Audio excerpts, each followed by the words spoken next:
Por eso me parece que en este momento puntual, exacto, con la precisión que él siempre tiene, la minuciosidad para poder expresar cada una de sus apreciaciones, lo vamos a presentar a Daniel Dalto, la historia del tango, el tango y su historia. Daniel, bienvenido, buen día, ¿cómo te va? ¿Qué decís? ¿Qué contás? ¿Qué querés? ¿Qué buscás?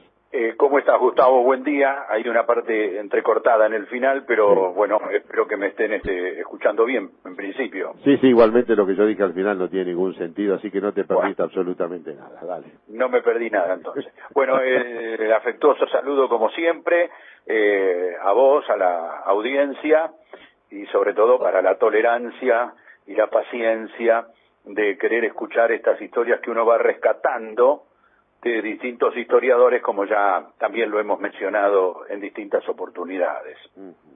Y es medio caprichoso también, porque uno elige así al azar, ¿no? En virtud de lo que probablemente le llame la atención a uno y que después también tiene que ser algo que la gente crea que puede ser interesante. Bueno, lo hacemos con esa finalidad de ir descubriendo algunas particularidades que han tenido o los autores o los compositores, quienes los han interpretado, y pequeños detalles que justamente tienen que ver por allí con el tema que hemos elegido hoy, la cachila de Eduardo Arolas, el gran Eduardo Arolas, que por allí tendríamos que empezar, ¿no? Sí. Por el autor de este tema musical como de tantos otros.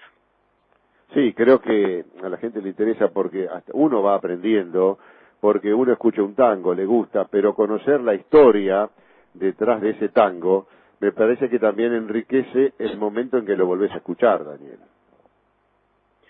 Bueno, es un poco así. Pensemos que Arolas, Gustavo, audiencia, de la misma manera que probablemente como en algún momento hemos establecido que Carlos Gardel es la figura incomparable, digo, de lo que significa el tango canción, y se lo pone naturalmente a Gardel en el pedestal que corresponde para este ítem.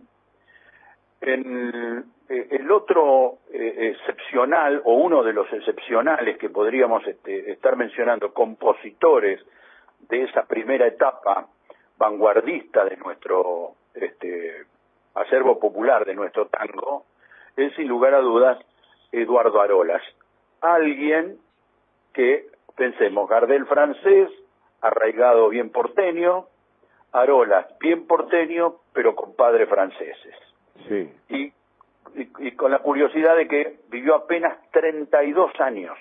Muy joven. Nació el 24 de febrero de 1892 y murió el 29 de septiembre de 1924. Y es vastísima su trayectoria en lo que significa haber escrito música popular con muchos temas que son emblemáticos a lo largo de tantos años, como el FOT, el Derecho Viejo, el Marne, Fuegos Artificiales, el que nos vamos a ocupar hoy, la cachila, que lo traigo hoy por la sencilla razón de una curiosísima particularidad de cómo nació el tango, Una noche de garufa. En fin, hay infinidad de temas que tienen que ver con este hombre que forma parte de aquellos que surgieron como los más grandes creadores de nuestra música popular: Agustín Bardi, Vicente Greco, Juan Carlos Cobian, Roberto Firpo, Arturo de Bassi, por mencionar algunos. Soy injusto porque probablemente quedan allí en el recuerdo unos otros. He elegido la cachila porque hay una discusión entre algunos historiadores respecto precisamente a cuándo Arolas se inspiró para escribir este tema. Este tema, como muchas veces hemos dicho también en otras ocasiones, como fue el caso de Felicia, por ejemplo, tenían su partitura y su interpretación y no tenían nombre. y es ahí donde vamos a descubrir cómo se le puso la cachila a este tango de Eduardo Arolas. Alguien que era un analfabeto, entre comillas, por llamarlo de alguna forma, para este aspecto de la música, porque no tenía ningún conocimiento, a excepción de que lo primero que se dedicó a tocar fue la guitarra, con un amigo que él tenía de aquellos tiempos, un tal Ricardo González, le decían Muchila, y él es el que le enseñó, diríamos, los primeros acordes para la interpretación de la guitarra. Ya después se volcaría naturalmente al bandoneón.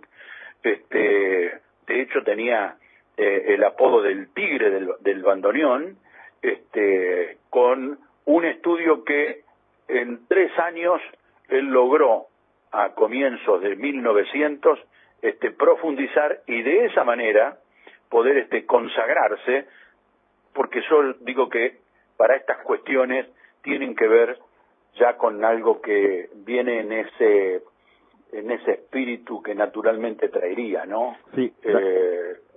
No solo el aprendizaje de la teoría, el solfeo y la armonía, allá por comienzo de 1910, 1911, le dieron esa capacidad para que después terminara convirtiéndose en lo que significa para nuestro tango. De hecho, pensemos en Derecho Viejo, la cantidad de interpretaciones a nivel mundial que, por ejemplo, ha tenido este tema y tiene, ¿no? Sí, te quería agregar, Daniel, vos decías un bandoneonista, creo que él utilizó ese conocimiento para producir muchos efectos a través del bandoneón en los temas que él después musicalmente escribía. ¿Esto es así?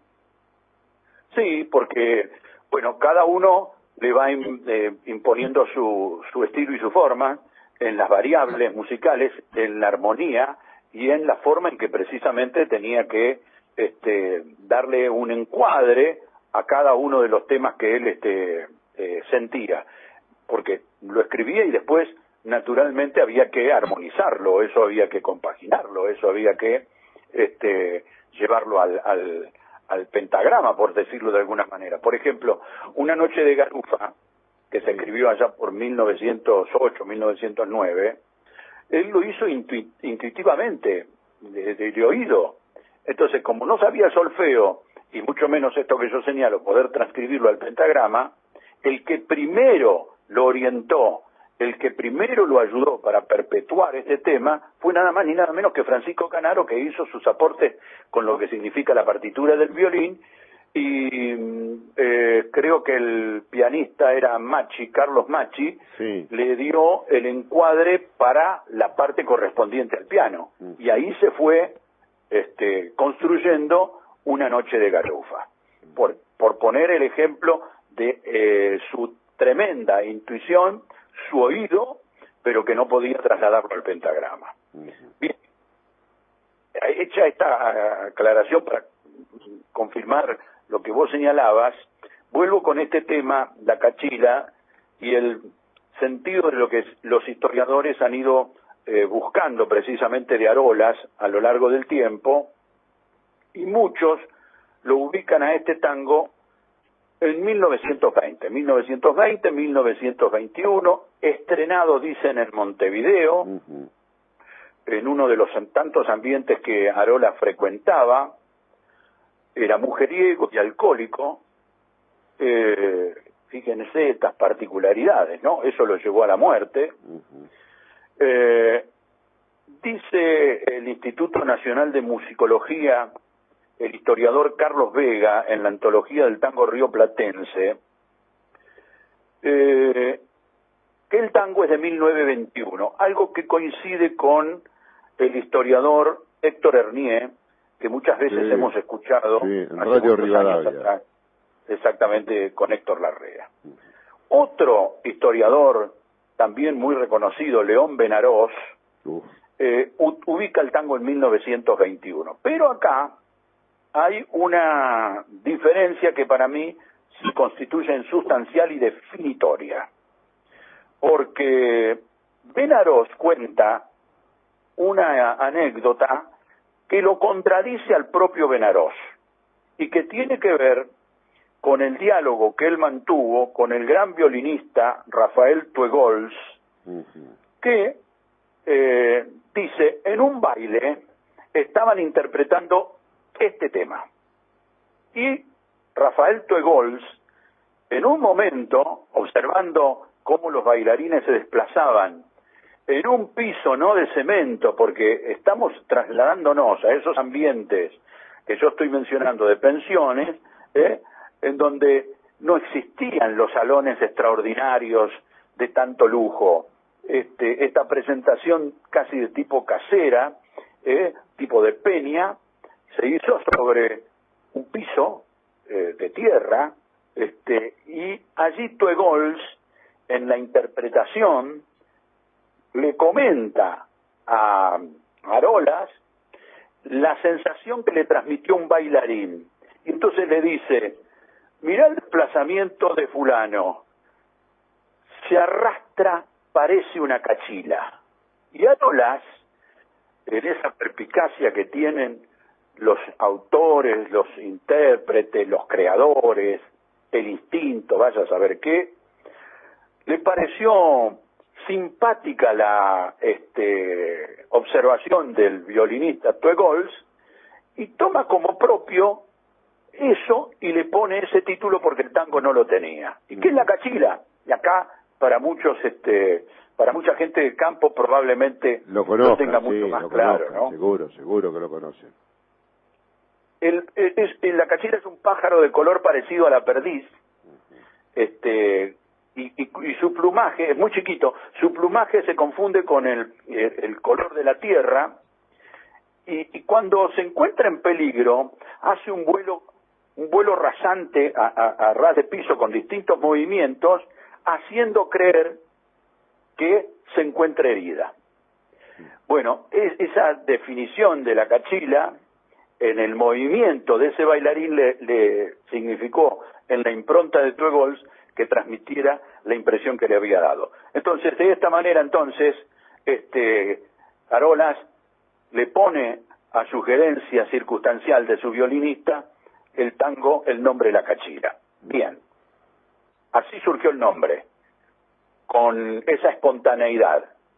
Pero aquí hay una contradicción en la que entra el propio Benarós y Héctor Hernier y otros historiadores. ¿Por qué? Hasta el propio Horacio, que es el que primero lo ubica en 1920. Porque Arolas hizo orquesta cuando Tuegols hizo esta descripción que yo les estaba mencionando, y este tango no tenía nombre.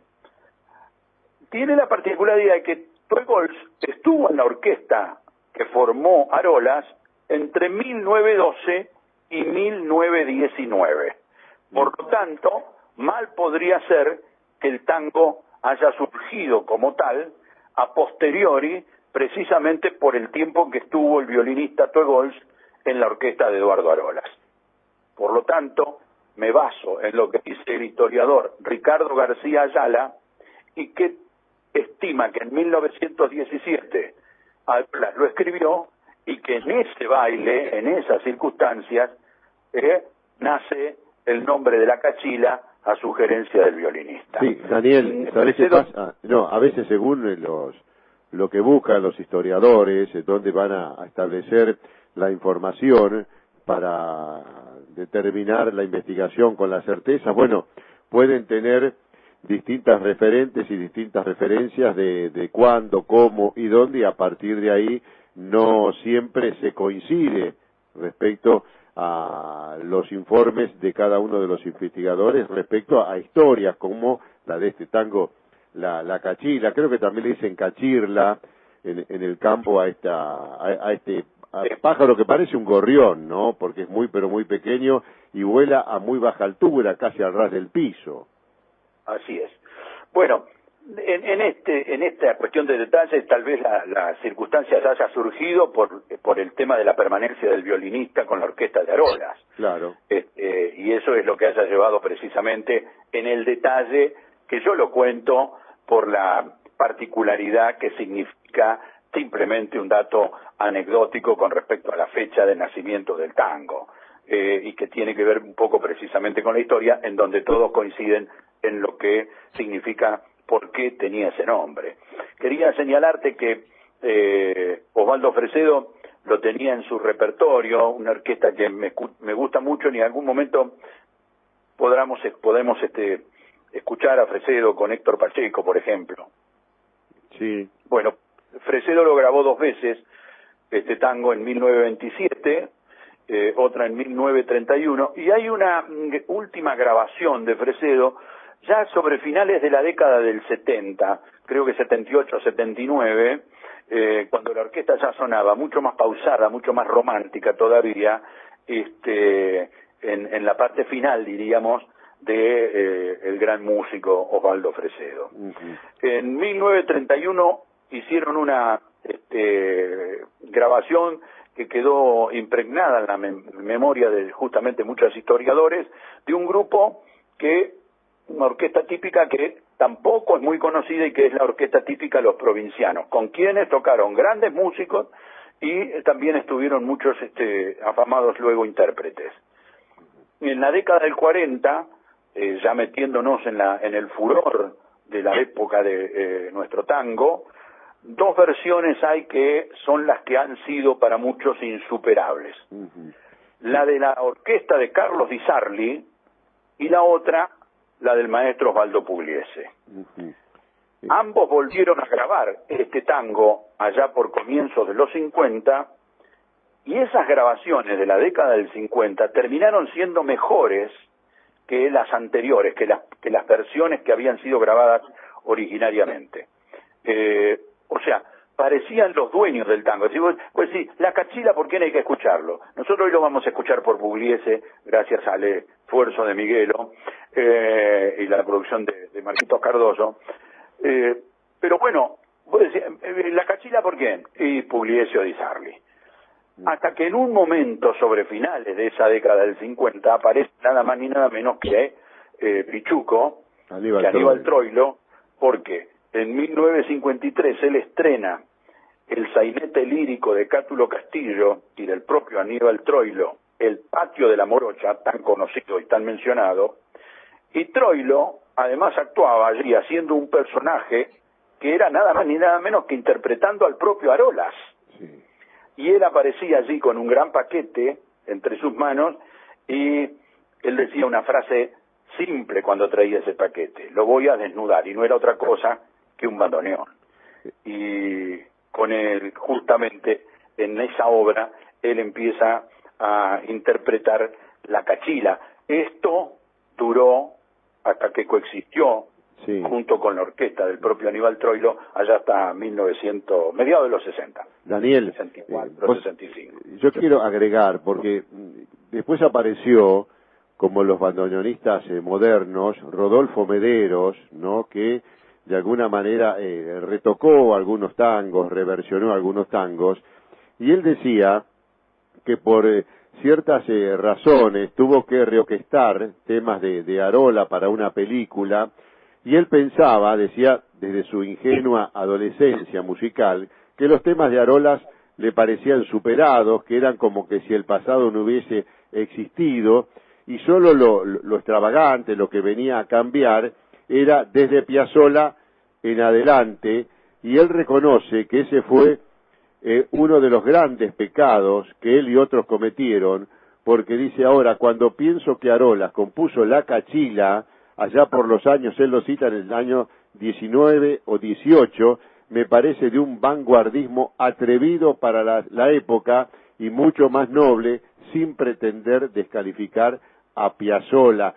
¿Tan disruptivo era lo de la Cachila en esa época?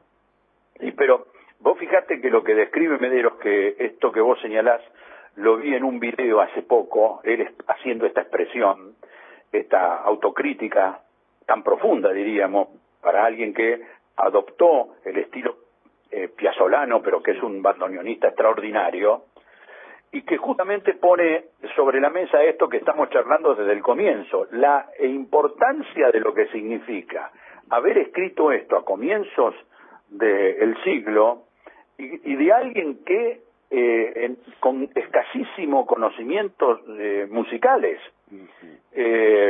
y poderlo precisamente después que músicos de las características de Medero te digan, tomamos la partitura, y de esas partituras me encuentro con esto, es extraordinario. Lo mismo que estoy contando de Troilo, o lo mismo que dije de Di Sarli y de Pugliese. ¿Por qué? Porque ya no estaba en esta tierra el propio Arolas.